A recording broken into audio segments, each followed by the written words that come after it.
फजूल के काम इन्हें बंद किया जाए, इन्हें बंद किया जाए और कोई भी अपनी बच्ची को, बेटी को मुफलिसी के डर से कत्ल ना करे। ये जो तजर्बाकार लोग हैं अच्छी तरह जानते हैं कि जब बेटियां जवान होती हैं बाप को फिक्र जरूर लगती है कि मेरी बेटी रुखसत कैसे होगी। रिश्ता हो जाए तो बाप टेंशन में आ जाता है कि इसकी बारात का इंतजाम, ये जहेज कैसे करना है। जब शादी हो जाए फिर उससे पूछो, वो कहता पता ही नहीं चला कि निकाह कैसे हो गया। ये सारे इंतजामात रब करता है। कभी भी बेटी से ये सोच के नफरत ना करना कि ये हमारी जायदाद लेके जाएगी, हमारा माल लेके जाएगी। हमेशा बेटियों को प्यार दो। ओ यार, ये 18 साल की मेहमान है, 18 साल की मेहमान है। 18 साल के बाद ये फिर नहीं आनी है, फिर ये अपने घर चली जाएंगे। तुम्हारे साथ इनके 18 साल जो गुजरने हैं ये मोहब्बत से गुजारें, नफरतें कायम न करें और बेटियों को भी तालीम करें। बेटी, हमने सूखे लुकमे खाए हैं लेकिन कभी तुम्हें नंगे सर घर से बाहर निकलने पे मजबूर न किया। हमने लोगों की मजदूरियां की हैं लेकिन कभी तुमसे किसी के घर में बर्तन नहीं धुलवाए। 18 साल हमारे घर में तुमने सुख की सांस ली है। बेटी, कभी जिंदगी में ऐसा कदम ना उठा देना जिसकी वजह से तुम्हारा बाप सोसाइटी में किसी को अपना चेहरा ना दिखा सके। ये भी बेटियों को तालीम दो, बेटियों को ये तरबियत करो उनकी। अभी कल की न्यूज है जो केरला के अंदर हुआ, बच्चियों को, नकाब वाली बच्चियों को स्कूल के अंदर जाने नहीं दिया गया। उसकी वजह क्या थी? ये आरएस के गुंडे, भगवाधारी जो उसके अंदर स्टूडेंट थे, उन्होंने इस बात के लेकर के एहतजाज किया कि जो बच्चियां नकाब पहन के मदरसे में आती हैं, स्कूल में आती हैं, उन बच्चियों की एंट्री बंद की जाए। जबकि किसी भी कानून के अंदर कहीं भी ये नहीं लिखा है कि कोई भी बच्ची स्कूल के अंदर बेनकाब जा सकती है, नहीं जा सकती, नकाब पहन के दाखिल नहीं हो सकती। किसी कानून की किसी किताब में ये नहीं है। लेकिन आज तुम सोच रहे हो ये आतंक है, ये हमारी बेटियों को बेआबरू करने का निशाना बनाया जा रहा है। ये वो लोग हैं जिनकी अपनी नंगी घूम रही हैं और ये चाहते हैं इनकी इज्जत से क्यों रह रही है। जी, ये दुश्मनों की सोच और प्लानिंग है कि मुसलमानों को बेपर्दा किया जाए, इनकी बेटियों को बेपर्दा करके रोडों पे लाओ। हम जानते इज्जतें उन्हीं की लुटती हैं जो अपने जिस्मों की नुमाइशें किया करती हैं। कोई तारीख ऐसी नहीं दिखा सकते जो किसी पर्दा करने वाली बेटी की आबरू लूटी गई हो। ये हमारी तुम्हारी बेटियों को नंगा करने पे लगे हैं। अब तेरी मेरी जिम्मेदारी हम बेटियों को पर्दे में लाएं। सिर्फ जलसे में सर हिलाने से काम नहीं चलेगा। जाओ मैरिज हॉल में चले जाओ, हाँ, किसी भी मैरिज हॉल में चले जाओ, जाके तमाशे देखो। खाना खाने की हिम्मत तो क्या यार, रुकने हिम्मत नहीं होती। ये तेरे मेरे घर की कहानी है। और रिश्ता करने जा रहा तो पूछ रहा डिग्री कौन सी है लड़की के पास, है, मैं किया कि नहीं, हाई स्कूल है कि नहीं। अगर किसी गरीब बच्ची ने कुरान सही पढ़ लिया है और उसे इंग्लिश की कोई, हिंदी की कोई डिग्री उसके पास नहीं, तो ये कह के छोड़ देते नहीं वो तो कुछ पढ़ी हुई नहीं है। और जिसे कुरान आता वो कुछ नहीं, जिसे कुरान नहीं आता, हिंदी इंग्लिश आती है, वो सब कुछ हो गई। ये हमारी अकलें हैं। हम कौन सी कौम को, हम कौन सी नस्ल देना चाह रहे हैं, कभी ख्याल किया? और बहुत बड़ी बात कहने लगा हूं, बेटों की पढ़ाई पे हम 10 लाख खर्च करते हैं, बेटियों पे 5,000 खर्च करने तैयार नहीं। सोच क्या है? कहते हैं बेटी पर आया धन है, इसे पढ़ा के मिलेगा क्या? ये सोच के बेटी नहीं पढ़ाई कि ये पराया धन है। और बेटों पे इसलिए पैसा लगाया गया कि ये बुढ़ापे का सहारा है। सुन, अगर बेटा बुढ़ापे का सहारा है तो बेटी आखिरत का सहारा होती है। सुभान अल्लाह। इन्हें पराया धन समझ के नजरअंदाज न कर। पूरी जिंदगी बेटी तन्हाई में गुजार गई। घर वाले कहते रहे कि ये पराये घर जानी है, और ससुराल वालों ने कहा ये पराये घर से आई है। इसे अपना किसने कहा? कहा किसी ने अपना इसे? पूरी जिंदगी बेटी एहसास कमतरी का शिकार रही, कोई इसे अपना कहने वाला नहीं मिला। अगर ससुराल में नुकसान हुआ तो तेरे बाप ने दिया है क्या? घर में नुकसान हुआ तो बाप ने कह दिया तुझे क्या, तू तो तोड़ के पराये घर चली जाएगी। और यार कभी तो कोई इसे सीने से लगाने वाला होता। खुदा की कसम बेटी को सीने लगाया मेरे हुजूर ने। और उस दौर में लगाया जब बेटी को कत्ल करने पे फख्र करते थे। हुजूर ने फातिमा को सीने से लगा के कहा था, लोगों तुम बेटियों को कत्ल करने पे फख्र करते हो, आज मैं ऐलान करता हूं मेरी फातिमा मेरे जिगर का टुकड़ा है। सुभान अल्लाह, सुभान अल्लाह। हुजूर की सुन्नत समझ के बेटी को जिगर का टुकड़ा कह लिया। हाँ, हुजूर की सुन्नत समझ के बेटी को सीने से लगा लिया कर। और खुदा की कसम समझ के भी बेटी को, ये बहुत बड़ी बात करने लगा हूं, जिनके आंगन में बेटियां हैं, अक्सर तुम देखना अगर किसी के आंगन में 8 बेटे हों और बेटी ना हो ना, तो वो घर कब्रिस्तान लगता है। और घर में बेटा कोई ना हो, सिर्फ एक बेटी हो, तो पूरा घर चमन लगा करता है। बेटी के कदमों की बरकत ही अलग है। और जो परदेश से सफर करके आने वाले लोग, जो मजदूरी करके आने वाले लोग मेरी बात सुनेंगे और तस्दीक करेंगे, तुम कितने भी थक के आ जाओ, तुम्हारे घर के अंदर अगर 1 साल की बच्ची है, 2 साल की बच्ची है, 6 महीने की बच्ची क्यों ना हो, जब वो तुम्हारे सीने पे आके लेटा करती है, खुदा की कसम सारी थकन का एहसास दूर हो जाया करता है। ये बेटी के अल्लाह ने कदमों में बरकत रखी है। आज उसी बेटी को नजरअंदाज किया जा रहा है। कल भी बेटी मारी जा रही थी, आज भी बेटी मारी जा रही है। फर्क इतना है, कल पैदा होने के बाद बेटियां मारी जा रही थी, आज पैदा होने से पहले बेटी मारी जा रही हैं। कल जिंदा दरगोर की जाती थी, आज जवानी में बेटियां कत्ल की जा रही हैं। और तुम्हें खुदा का वास्ता, अगर जिंदगी दे नहीं सकते हो तो तुम्हें जिंदगी लेने का अधिकार भी नहीं है। अगर तुम किसी की जान डाल नहीं सकते हो तो जान तुम्हें छीनने का हक भी नहीं है। बेटी को बेटी की निगाह से देखा करो, ये तो बरकत का सबब होती है, ये तो रहमत का सबब होती है। अगर ये ना हो तो जिंदगी उदास है। पूछ उस भाई से बहन के बगैर जिंदगी कैसी गुजरती है। पूछ उस बाप से जिसके सामने बेटी ना हो, उसकी जिंदगी कैसे गुजरती है। और यार ना होना तो छोड़िए, उन बापों से कभी पूछो जिन्होंने बेटियों को लाल कपड़े पहना करके रुखसत कर दिया है। आज भी वो कहते मिलेंगे, जिस दिन से बेटी गई है दिल नहीं लग रहा है। जब से बेटी गई है घर सूने लगते हैं। इन बेटियों को नजरअंदाज करते हो, आओ मुस्तफा के दामन में आ जाओ। अगर 50,000 बेटी की तालीम पे खर्च करते हो तो 20,000 बेटी की तालीम पे खर्च कर दो। दावे के साथ कहता हूं, तेरा बेटा तेरी कब्र पे या तो शबे बारात में जाएगा, या शबे कद्र में जाएगा, या चांद रात में जाएगा, या किसी ईद के दिन जाएगा। जब अगर याद आएगी तब हाथ उठाएगा। लेकिन अगर बेटी को कुरान पढ़ा लिया तो सुन और कान खोल के सुन। अगर सुबह का सवेरा होगा, सूरज निकलेगा, तब भी बेटी बाप के नाम का कुरान पढ़ेगी। सूरज छुपेगा तब भी बेटी बाप के नाम का कुरान पढ़ेगी। और यार ये वो जात है जो सब कुछ भूल जाती है, अगर रहता है तो बाप का प्यार याद रहा करे। है सुभान अल्लाह। नारे तकबीर, नारे रिसालत, मसलके आला हजरत, जिसने दस्तार बंदी अल्लामा मुफ्ती हम्माद रजा साहब क़िबला। सुभान अल्लाह, सुभान अल्लाह। बेटियों को भी पढ़ाइए और बेटों को भी पढ़ाइए। बेटों से गुजारिश है मेरी MBBS बनना, लेकिन पहले कुरान सीख लो। और मैं कहता हूं भाई, जिसने एक बेटे को वकील बनाया, जज बनाया और डॉक्टर बनाया, बड़ी बड़ी 4 बेटों को 4 डिग्रियां दे के चला गया और ऐसी कब्र में जाके लेट गया, मैं कहता हूं सबसे बड़ी बेगैरती की मौत मरा है। हाँ, गलत नहीं कहता।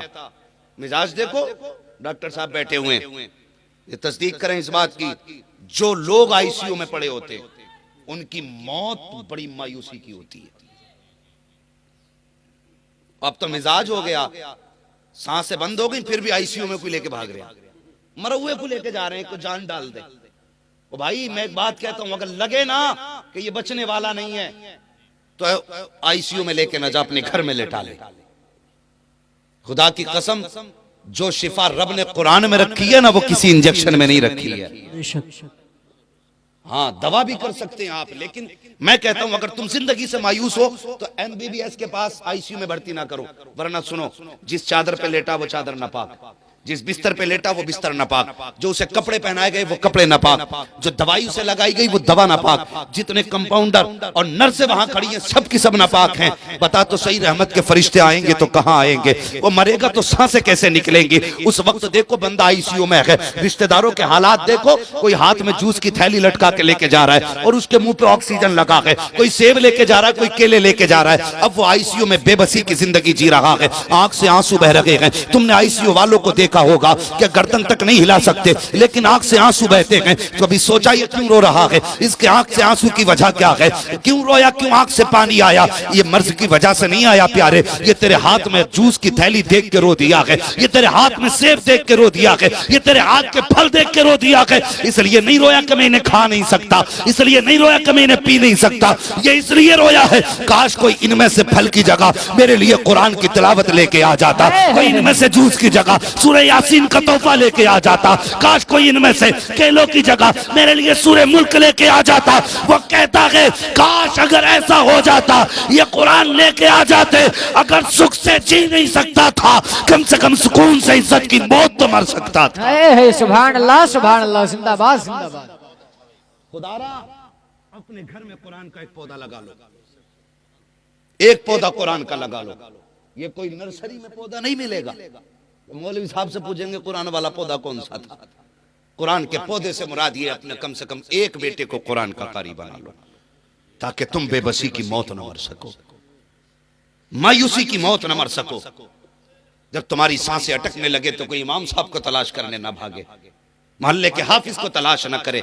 सांसें तेरी अटकने लगे, बेटा आके के अब्बा उदास ना हो, जो कुरान तूने सिखाया था इसी दिन के लिए सिखाया था, परेशान क्यों होता है? तलाश की जरूरत नहीं है। अब्बा जी तेरा बेटा कुरान पढ़ के सुनाएगा। अल्लाह अकबर। जब इस शान से बेटे कुरान पढ़ते हैं ना, फिर जिंदगी देखो, बाप बेबसी की मौत नहीं पड़ता मरता, बल्कि इधर बेटे के लब पे कुरान होता है, उधर उसके जिस्म से आसानी से जान निकल जाया करती है। सुभान अल्लाह, सुभान अल्लाह। और एक बात और कह दूं, ये देखने में छोटे मोटे लग रहे हैं आपको, और कभी ये मत सोचना सिंगल पिस्टन का आदमी है तो काम भी सिंगल ही करेगा। हाँ, हमारे ही जैसे हैं, हम इनके जैसे हैं, हम भी कोई 30 मार खा नहीं है। मगर सुने मेरी बातें बड़ी जिम्मेदारी के साथ कह रहा हूं। एक मिजाज है खुदारा, पूरी दुनिया लगी है मदरसों को बंद करने पे, पूरी दुनिया लगी है। ये कोरोना परोना जो चल रहा है ना, ये सिर्फ एक खेल है दुनिया को जाहिल बनाने का। हाँ, जिसे मरना उसे मरना है। हम मोमिन हैं, हमारा अकीदा मौत अपने वक्त से ना एक लम्हा पहले आ सकती है, ना एक लम्हा बाद में आ सकती है। जिसकी रब ने जैसे लिख दी वैसे ही आनी है जी। किसी ने हजरत अली से कहा था, अली अमीरुल मोमिनीन हो, तुम्हारे इतने सारे दुश्मन भी हैं, अपने साथ 8-10 जवानों का दस्ता तो रखा करें। कहा किस लिए? कि ताकि वो आपके दुश्मनों से हिफाजत करे।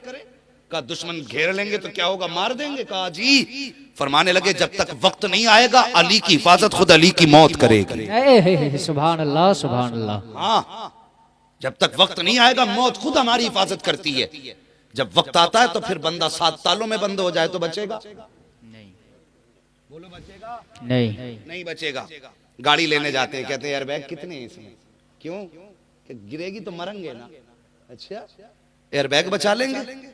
कुरान तो कहता 7 तालों में भी बंद हो जाओ तब भी मौत तुम्हें तलाश कर लेगा। वो मरना है ना, तो फिर सुनिए, मौत सबको आनी है। इंतकाल होता है, कहते साहब फला साहब को बुलाओ नमाज जनाजा के लिए, फला साहब को बुलाओ नमाज जनाजा के लिए। अकीदत है आपकी, आपने किसी को भी आवाज दे दी, लेकिन सच बताओ, बात कड़वी है लेकिन सच्ची है। आपने मुझे बुलाया, मैंने नमाज जनाजा पढ़ा दी, मैं आया, मैंने यूं ही पढ़ाई और चला गया। क्यों? मरने वाले से कोई मुझे ऐसी हमदर्दी तो थी नहीं जो मैं रो देता, उसका एहसान मुझ पे ऐसा था नहीं जो मैं याद कर लेता। ठीक है, मैं आया, मैंने हाथ उठाया, चला गया। और फर्ज करें अगर मेरी जगह पे, मेरी जगह पे मरने वाले का अगर बेटा खड़ा हो मुसल्ले पे, जब वो हाथ उठाएगा तो बाप की बचपन की शफकतें याद आएंगी। जब वो कहेगा अल्लाह इसे बख्श दे, तो उसके खिलाए लुक़मे याद आएंगे। इधर हाथ उठेंगे, आंख से आंसू के 2 कतरे निकलेंगे। और सुन, वो इतना करीम है, वो इतना करीम है कि अगर राजी ना हो तो पहाड़ बराबर सोना दे दो तब भी राजी नहीं होता, और अगर वो मानने पे आ जाए तो 2 आंसू गिरा दे तो बड़ी आसानी से मान जाए। सुभान अल्लाह। तेरा अगर अपना बेटा बैठा हो, वो हाथ उठा के कहे या अल्लाह ये जो जनाजे में लेटा कोई मेरा दूर का नहीं, मेरा अपना है, ये मेरा बाप है, मालिक इसे बख्श दे। खुदा की कसम, जो दर्द बेटे के लहजे में होगा वो दर्द मेरे लहजे में नहीं होगा। जो असर बेटे की आवाज में होगा वो असर मुफ्ती साहब की आवाज में नहीं होगा। इसलिए कम से कम बेटे को, एक को कुरान का कारी बना लो, ताकि तुम्हारी नमाज जनाजा कोई अजनबी ना पढ़ाए, तेरा अपना बेटा पढ़ाए। और आज सोसाइटी को देखो साहिब, आज तो बेटा इतना बेगैरत है कि उसे बाप के जनाजे में खड़े होने तक की तौफीक नहीं है। जब इजाजत की बारी आती है, कहते कहां है बेटा, तो वो किनारे पे खड़े होकर बाहर से कहता पढ़ाइए जी नमाज। क्यों तू नमाज में शामिल नहीं हो सकता? कि मेरे कपड़े दुरुस्त नहीं है। और तू कितना कम नसीब है, तुझे बाप की नमाज जनाजा ना मिल सकी। तू कितना बदबख्त है जो बाप के जनाजे में शामिल ना हो सका। और खुदा की कसम मैं दावे के साथ कहता हूं, जिस घर के अंदर एक कुरान का कारी होता है वो पूरा घर आफतों मुसीबतों से महफूज हो जाया करे। सुभान अल्लाह, सुभान अल्लाह, जिंदाबाद जिंदाबाद। बहुत अच्छे। कुरान का कारी। और एक बात और कह के बात खत्म कर लूं मैं, वक्त काफी हो चुका है, सर्दी भी बहुत है। आपने बड़ी मोहब्बत से सुना, बस एक बात और सुन लें तो अल्लाह तौफीक देना। तो अपने छोटे छोटे बच्चों को कुरान से जोड़िए, छोटे छोटे बच्चों को कुरान से जोड़िए। कुरान से जोड़ने का मतलब क्या? उसके गले में कुरान लटका दो? नहीं, उसका रिश्ता किसी आलिम के करीब कर दो। अगर कोई आलिम बस्ती में ना हो, मस्जिद के इमाम के पास भेज दो, उससे कहो कि मेरे बेटे को कुरान की भले ही एक आयत सिखा मगर सिखा। और सुनो, मैं ये बात भी अक्सर कहता हूं, अगर आपका 5 साल का बच्चा है और इमाम साहब ने उसे सूरह फातिहा सिखा दी है, या सिर्फ बिस्मिल्लाह सिखा दी, बाकी छोड़ दो, सिर्फ बिस्मिल्लाह सिखा दी, आपके जनाजे में हजारों आएंगे, लाखों लोग भी हो सकते हैं आपके जनाजे में। लेकिन साथ में ना अपने 5 साल के बच्चे की वसीयत जरूर करके जाना कि मेरे छोटे बेटे को मेरी कब्र पे जनाजे के साथ जरूर भेजना। इसलिए कि जितने भी हाथ उठाते हैं खुलूस किसी की नियत में नहीं होता है, इल्ला माशाअल्लाह। मगर अगर आपका छोटा बच्चा, वो बच्चा जिसकी उम्र 5 या 6 साल है, अगर तुम्हारी कब्र पे खड़े होकर हाथ उठाएगा, मेरा ईमान कहता है अल्लाह उस पे कब्र के सारी मंजिलों को आसान कर देगा और फरमाएगा फरिश्तों अब हिसाब भी लेके क्या करोगे, वापस आ जाओ। इसका छोटा बच्चा कब्र के बाहर खड़े होकर मुझे रहमान कह के पुकार रहा है। हाँ, कभी कभी लहजों की बड़ी कदर होती है। अगर आवाज और अपनी दुआओं में अगर दर्द हो ना, तो फिर मकबूलियत भी जल्दी होती है। लेकिन हम दीन से बहुत दूर हैं। हमने कुत्ता बिल्ली पढ़ाया, बेटों को कुरान नहीं पढ़ाया। मदरसों में बच्चे डालिए, दीन के करीब कीजिए। बड़ी मुकम्मल गुफ्तगू इस ताल्लुक से हजरत से आपने सुनी है, और कितना फायदा है इल्म दीन सिखाने में। और हम एक बात बता दें, जब से ये कौम नौकरी के चक्कर में पड़ी है ना, तब से तबाह हो गई। जब से ये कौम नौकरी के चक्कर में, हजरत उमर ने कहा था जब तक ये कौम तिजारत करेगी, इस कौम को कोई नीचे दबा नहीं सकता है। हमने तिजारतें तो छोड़ दी, जो रह गए तिजारत में कसमें खा खा के 9 का 99 कर रहा, कसमें खा खा के 9 का 99 कर रहा कि ईमान से मौलाना तुमसे कोई फायदा नहीं, बल्कि 5 रुपए तुम्हें छूट में दे रहा हूं, जो बेच रहा वो भी हराम कर ली। तो तिजारत की तरफ ज्यादा बढ़े। हाँ, हम नौकरी करने नहीं आए थे दुनिया में, हम हुकूमत करने आए थे। इनसे पूछो उलमा से, जो सरकारी नौकरियां ले रहे हैं खैरियत नहीं, मतलब बरकत ही नहीं है। 60-60 हजार तनख्वाहें आ रही है और फिर भी कर्जा लिए बैठा।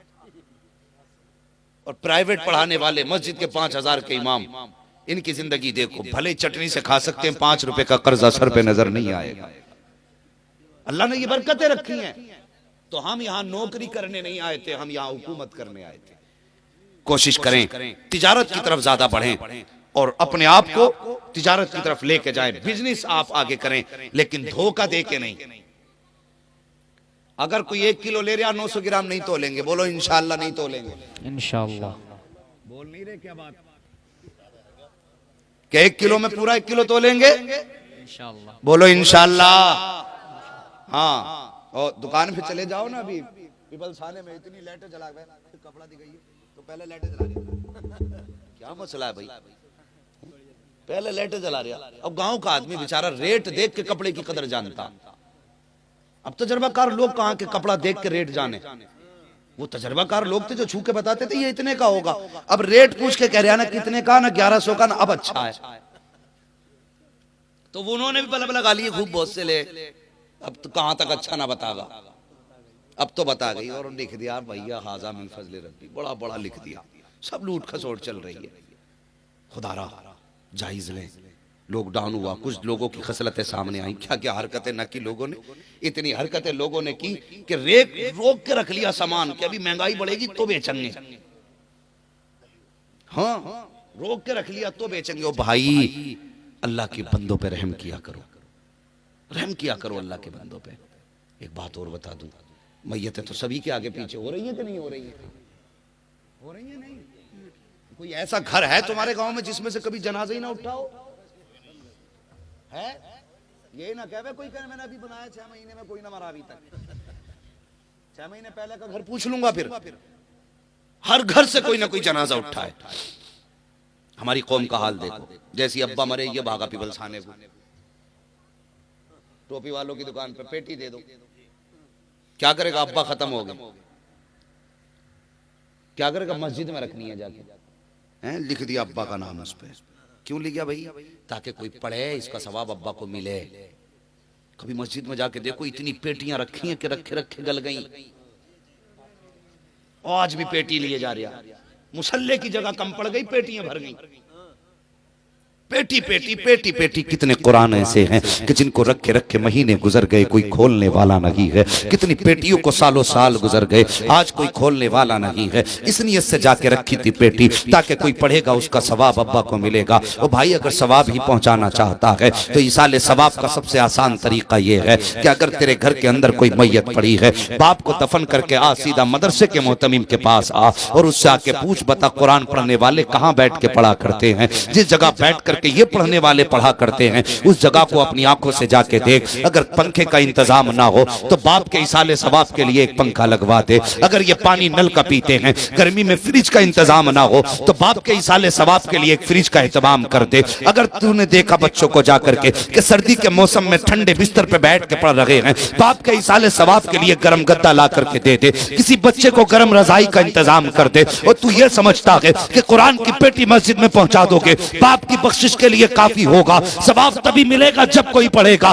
रखे रखे सवाब नहीं मिलता। मेरे कहने को मानना, अगर इंतकाल बाप का हो जाए, मदरसे में पंखा लगवा, पानी का इंतजाम कर, बच्चों के बिस्तर का इंतजाम कर, इनके खाने का इंतजाम कर। खुदा की कसम, गर्मी का मौसम आएगा, कुरान पढ़ने वाला कुरान लेके बैठेगा, इधर पंखा घूमेगा, ठंडी हवा तालिब इल्म के बदन को लगेगी, इधर इसका जिस्म ठंडा होगा। कोई दुआ करे ना करे, इधर तालिब इल्म को सुकून मिलेगा, उधर कब्र में अब्बा खुदा तेरे बाप की रूह को ठंडक अता फरमा दे। सुभान अल्लाह, सुभान अल्लाह, जिंदाबाद जिंदाबाद। काम करके जाओ अपने जीते जी, ताकि कोई दुआ करे ना करे, तुम्हारे सवाब के रास्ते खुल जाए। बेशक भेड़ की चाल ना चलो, जिधर कोई एक चल दिया उधर कोई सब चल दिया। अल्लाह माफ करे, मैं उस कौम के सामने बैठा हूं, उस कौम के सामने बैठा हूं जिसके तीजे 40 में 6-6 भगोने बिरयानी के बन रहे हैं। और नारे लग रहे हैं, मसला के आला हजरत जिंदाबाद। बदनाम कर दिया हमने मसला के आला हजरत को। 8-8 भगोने हैं। कुछ प्रधान तो इसी काम के रह गए कि वह ढूंढते कोई मरा तो जाके कुर्सी डाल के बैठ गए कि हमसे अच्छा हिसाब कोई जानता ही नहीं है, कितने चावलों में कितने खाएंगे। और ये प्रधानी जेब में रख, शादी ब्याह में बता अच्छा लगेगा, और मैयत में आके बिरयानी का हिसाब ना लगा। कितने लोग इतनी बेबसी की मौत मरे हैं कि उन्हें एक एक वक्त की दवा ना मिल सकी। कहते हैं हमें गरीबी दिखाई नहीं देते दुनिया में। और कभी गरीबों की फिक्र कर तो गरीब दिखाई देंगे। कभी अस्पताल जाके देख के लोग हॉस्पिटलों के दरवाजों पे बैठे हैं, पैसे के इंतजार में। कोई लेके आएगा हम अपना एक्सरा कराएंगे, कोई लेके आएगा हम चेकअप कराएंगे। और यार हो सकता है तूने 4 भगोने बिरयानी के बनाए हैं, 1 भगोने के पैसे अगर किसी के चेकअप में लग जाते तो तेरे 2000 से हो सकता है किसी की जान बच जाती, किसी की जिंदगी बेहतर हो जाती। खुदारा पैसों का सही इस्तेमाल किया करो, जायज जगह खत्म किया करो। उस कौम का क्या कहना है जो कौम आई खा के गई, मुंह में तीली डाली, नाक तक भर के खाया, फिर खा के कह दिया नमक तेज था। उसके लिए बिरयानी तुमने बनाई है। जिसने नाक तक भर के कहा सब कुछ ठीक तो था लेकिन चावल थोड़ा मोटा लेकर के आया, काश गोश्त उस हिस्से का होता, सीने की हड्डी नहीं मिली, फला जगह की बोटी नहीं मिली। उसके लिए तुम फजूल के खर्च कर रहे हो जो खा के तेरे खाने में ऐब निकाला करते हैं। और यार अगर सवाब ही कमाना चाहते थे तो उस पैसे को उठाते, किसी बेवा की बेटी की गोद में जाके डाल देते ओ यार उस पैसे से बेवा की बेटी का घर आबाद हो जाता, खुदा मरने के बाद तुझे जन्नत में महल अता फरमा दे। सुभान अल्लाह, सुभान अल्लाह। नारे तकबीर, नारे रिसालत, उलमाए अहले सुन्नत, जिसने दस्तार बंदी, नारे तकबीर, नारे रिसालत। हाँ भाई, पैसे का सही इस्तेमाल करेंगे इंशाअल्लाह। इंशाअल्लाह। बोलो, तुम्हारे गांव में कबड्डी बड़ी डट के होती है, होती है कि नहीं? हम तमाशों में सबसे आगे हैं। हमारे गांव का नाम है कि उस गांव में कबड्डी बहुत डट के होती है। वाह भाई वाह, क्या ही अच्छा होता तुम इस इदारे के कांधे से कांधा लगा के खड़े हो जाओ। और सुनो, खुदा की कसम, सिर्फ मैं नहीं, फरिश्ते सलाम करेंगे जिस दिन कोई ये कहेगा कि हम उस गांव से आ रहे हैं जिस गांव में अल्लाह ने इस साल 10 हाफिज कुरान अता किए हैं। सुभान अल्लाह। फरिश्ते भी सलाम करने आएंगे तुम्हें। कोई यूं ही दौलत नहीं है कुरान की। बहुत बड़ी बात हजरत ने कही कि आम फरिश्तों को इजाजत भी नहीं है कुरान पढ़ने की। ये तेरा नसीब नहीं कि तुझे कुरान पढ़ने की इजाजत दे दी गई। हर सीने को खुदा ने ये तौफीक बख्श दी कि मेहनत करे, सीने में कुरान उतार ले। ये तेरा नसीब नहीं है, ये मुकद्दर की बात है। ये सब कुछ होते हुए भी हम लाइल में कुरान से दूर है। ओ यार, एक ही किताब हमारे पास है कुरान। अगर यही नहीं पढ़ी तो फिर दुनिया में आए क्या करने थे? कुत्ता बिल्ली पढ़ने आए थे? और कुरान पढ़ो, उम्र कोई भी हो, कुरान के करीब हो जाओ, दीन के करीब हो जाओ। बड़ी बड़ी कुर्बानियां लोगों ने पेश की हैं कुरान के लिए। हमारा तो कुछ भी नहीं लगा भाई, कुछ भी नहीं लगा है। मुसलमान के घर में पैदा हो गए, इमाम साहब ने कान में अजान पढ़ दी, मुबारक हो, हुजूर का उम्मती बन के पैदा हो गया है। थोड़ा सा होश संभाला, अम्मा ने टोपी उड़ा दी, और होश संभाला, गोटी खाने सीख गए। जिस दिन से गोश्त खाना सीख गए, समझ लो उस दिन से पूरे मुसलमान हो गए हैं, पूरे मुसलमान हो गए। हड्डी चबा लेता बेटा, पक्का मुसलमान। ये नहीं, सूखी रोटी भी खानी पड़े तो खाओ, लेकिन बच्चों को कुरान सिखाओ, बच्चों को दीन सिखाओ, ताकि बेबसी की मौत ना मरो, सुकून की मौत मरो, इज्जत की मौत मरो। जनाजा तुम्हारा हो, नमाज पढ़ाने वाला तुम्हारा बेटा हो, कब्र तुम्हारी हो। हैं आज वो फैशन चल गया, 4 लाख रख दिए कि 3 दिन तक तुझे लगातार अब्बा की कब्र पे कुरान पढ़ाना है। चाहे अब्बा गरीब की जमीन खा के आया है और उसकी कब्र पे कुरान खानी हो रही है। ठेका लिए बैठे, 3 दिन पढ़वा दो, बख्शा ही जाएगा। बेटे, हलक में हाथ डाल के निकाल लिया जाएगा जो खा के गया है। जमीन छोड़, 1 रुपया भी खा गया है तो जब तक उसका हिसाब नहीं हो सकता, जन्नत जा ही नहीं सकता। किसी का हक ना खाइए, मैंने पहले कहा था, जायज खाइए। बड़ी बड़ी कीमतें लोगों ने चुकाई हैं। हजरत मुसअब बिन उमैर तारीख में बहुत बड़ा नाम है। छोटे से थे, 2 भाई थे और यतीम थे, बाप का इंतकाल हो गया था। लेकिन इतनी बड़ी माँ के बेटे थे ना कि जिस गली से गुजर जाते थे उस गली को सूंघ के लोग बता देते कि यहां से मुसअब बिन उमैर गुजर के गया। इतनी शान वाली माँ के बेटे थे, इतने पैसे वाली के कि वहां खुशबू हर किसी का नसीब नहीं थी। पैसे वालों को खुशबू मिलती थी और ये खुशबू लगाते नहीं थे, खुशबू में नहाया करते थे। इतनी दौलत वाली माँ के बेटे। लेकिन एक दिन इश्क हुजूर से हो गया। जब हुजूर से इश्क हुआ ना, तो बैठे हुए बात चल रही थी, तो भाई के सामने बात आ गई। तो उसने कहा, नहीं तू ये ना कर, उनसे प्यार ना कर। मुसअब बिन उमैर कहने लगे, क्या करूं, मैं तो दिल ही उन्हें दे बैठा। अच्छा, दोनों में उसने कहा, सुन, अगर तू प्यार करेगा ना तो तेरी जायदाद का हिस्सा तुझे नहीं मिलेगा, उन्हें छोड़ दे, वरना मैं तेरे हिस्से की भी खुद ले लूंगा जमीन। मुसअब बिन उमैर मुस्कुरा के बचपन में कहने लगे, भाई अगर ये बात है तो कहने लगे, सुन, तू मेरे नबी का कलमा पढ़ ले, अपने हिस्से की मैं तुझे खुद ही दे दूंगा। सुभान अल्लाह, सुभान। अपने हिस्से की मैं तुझे दे दूंगा। दोनों भाइयों में आपस में तू मैं चल रही थी। इतने में माँ आ गई। मुसअब बिन उमैर छोटे थे, सोचने लगे, माँ तो मुझसे प्यार करती है ना, फिर मेरी कहेगी माँ बात। तो बातें होने लगी। माँ ने कहा, बात क्या है? कहा, माँ ये बात है। माँ ने फिर प्यार नहीं देखा। माँ कहने लगी, नहीं, अगर तू उससे प्यार करेगा जो जादूगर है, उसके बहकामे में आएगा, जो लोगों को जादू से अपना बना रहा है, तो फिर जो बेटा इसने कहा वही सच है, तुझे कुछ नहीं मिलेगा। कहने लगा, माँ फिर जा, दौलत भी मैंने छोड़ दी। माँ ने कहा, नहीं, फिर अब तो तू कपड़े भी उतार दे। जब माँ ने कपड़े उतरवाए, मुसअब बिन उमैर ने अपनी बहन की तरफ देखा, कहने लगे बहन कोई टाट हो तो वही ला के दे दे जिससे मैं सतर छुपा सकूं। अल्लाह अकबर, बहन बहन होती है। उसने वो जिसके अंदर सामान रखा जाता था बांध के, ऐसा टाट ला के दिया। हज़रत मुसअब बिन उमैर ने वो लपेटा और लपेट के सीधा रुख किया, हुजूर की खिदमत में गए और पूरी जिंदगी फिर हुजूर के साथ गुजारी। इतनी बड़ी शान वाली माँ का बेटा, जानते हो इतनी दौलत वाली माँ का बेटा, जब आप उहद में शहीद हुए थे तो उस वक्त भी आपके बदन पे कई कई बंद लगे थे कपड़ों में, और इस बेबस इस गुर्बत के आलम में आपने विशाल फरमाया। लेकिन खुदा की कसम, हुजूर की बारगाह में दौलत नहीं देखी जाती, दिल देखा जाता है, दिल देखा जाता है। जब मुसअब बिन उमैर जंगे उहद में शहीद हुए, उस वक्त आपके हाथ में झंडा था। एक जालिम ने आपका बाजू काटा ना, तो आपने दूसरे हाथ में झंडा पकड़ा। फिर जब दूसरा बाजू काटा, दांतों तले आपने दबा दिया। मुअर्रिखीन लिखते हैं जब आप शहीद हुए थे, इस हाल में शहीद हुए थे कि वो झंडा मुसअब बिन उमैर के दांतों के तले उस वक्त भी दबा हुआ मौजूद था। ये कुर्बानियां थी। और अल्लाह अकबर, फिर इस्लाम ने गुर्बत के दौर में भी कभी झुकना नहीं सीखा, और इस्लाम के लिए जमीन तंग नहीं हुई। गुर्बत के दौर में भी आज दौलत होते हुए लोग इस्लाम को दबाने की कोशिश कर रहे हैं। हमारी जिम्मेदारी है हम आगे बढ़े। अल्लाह ने दौलत दी है ना, फिर अल्लाह से तिजारत करें। हाँ, हम एक नारा शरीफ का बड़ा प्यारा नारा है, आधी रोटी खाएंगे बच्चों को पढ़ाएंगे। आधी रोटी खाइए, बच्चों को पढ़ाइए। मैं उन बापों से गुजारिश करूंगा जो 10-10 साल के बच्चों से मजदूरियां करवा के 200-200 रुपए खा के ये सोचते हैं कि हम अमीर हो जाएंगे। ना, इनके मुस्तकबिल को इतना सस्ता ना समझो। 200 रुपए में ना बेचो, 200 रुपए में ना बेचो। तू अगर 10,000 महीने के बच्चे से कमवा भी लेगा तो मरने के बाद ना तेरी खबर पे ये ठोकर मार के कहेगा, काश तूने कमाई ना कराई होती, हमारे हाथ में कलम दे दिया होता। आप लायक बाप बनिए। सिर्फ औलाद की जिम्मेदारी नहीं है अब्बा की जूतियां उठाए, अब्बा की भी जिम्मेदारी है कि औलाद को किसी लायक बनाए। हाँ, अब्बा ऐसी रिवायत सुनाता जिसमें अब्बा सिर पे ही चढ़ जा, तो चढ़ा दिया अब्बा सर पे, अब वो गला काट रहा है ऐसे, छुरी लिए बैठा अब्बा भी। ओ भाई, ओ अब्बा, तुझसे भी हिसाब होगा, सिर्फ बेटे से नहीं, तुझसे भी हिसाब होगा। तूने कहां कहां बच्चों के साथ इंसाफ किया। खुदा मेहरबानी करें, आप अपनी जिम्मेदारी निभाएं, खुद मजदूरी कर लें, लेकिन बच्चों को पढ़ाइए। कौमें वही कामयाब होती हैं जिनके हाथों में कलम होता है।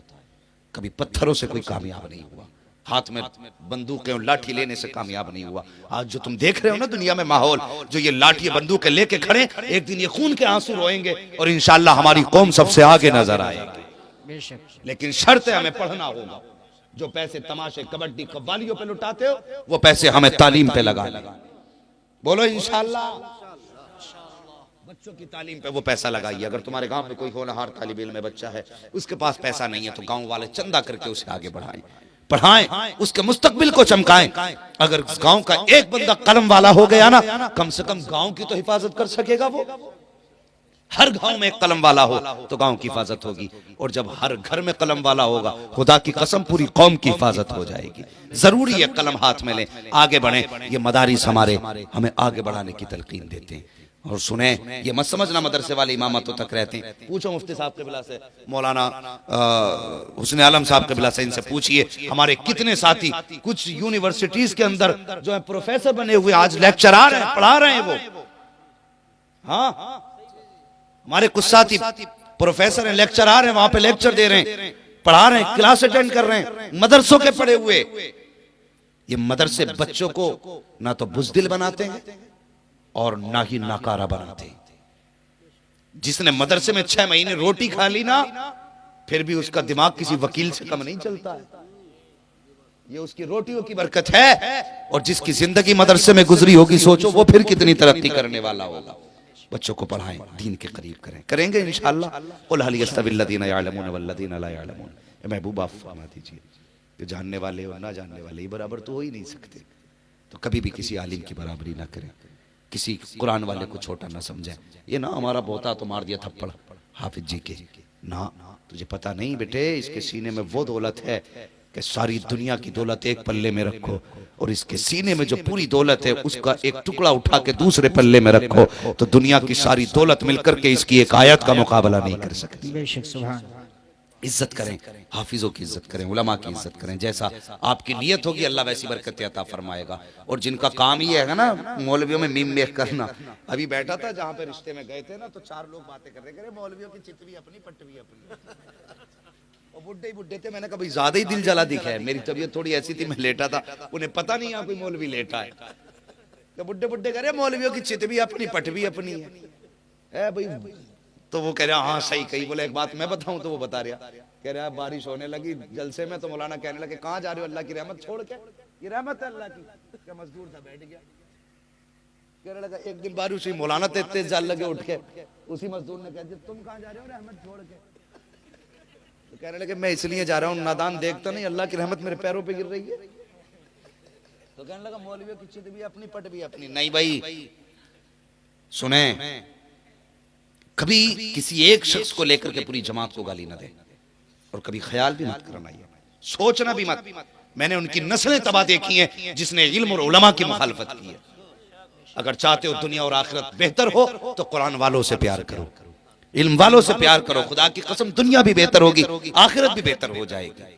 हाँ, वरना अगर जाहिलों की बात की जाए तो लो, अभी 3 दिन पहले की बात है, अभी 3 दिन नहीं हुए, मेरे मोबाइल में रिकॉर्डिंग मौजूद है। एक सवाल आया, कारी साहब ये जुर्म कोई पढ़ा लिखा कर ही नहीं सकता जितना बड़ा जुर्म उसने किया। सवाल किया हजरत, एक बाप ने अपनी बेटी से जिना किया, उससे बेटी पैदा हुई और वो आज भी बेटी के साथ घर में रह रहा है, और जो उससे ताल्लुक रख के बताइए उसका क्या हुक्म है। ये हालात हो गए हमारे, शर्म हया खत्म हो गई।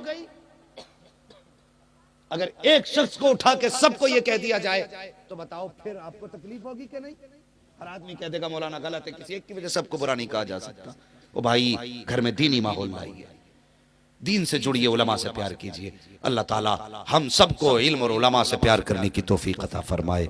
और एक बात बता दूं, एक बात आपको बता दूं, गौर से सुनना प्यारे। वो बात यह है कि जिसके घर में बरकत ना हो वो कुरान वालों को खाना खिलाना शुरू कर दे, अल्लाह ताला उसके कदम की बरकत से उसके घर में बरकतें अता फरमा देता है। ये बड़ा आसान तरीका अमीर बनने का भी और इज्जत से खाने का भी। और ये मेरे हुजूर की करम की बात है, जब हुजूर को चचा लेके गए थे ना गोद में उठा के,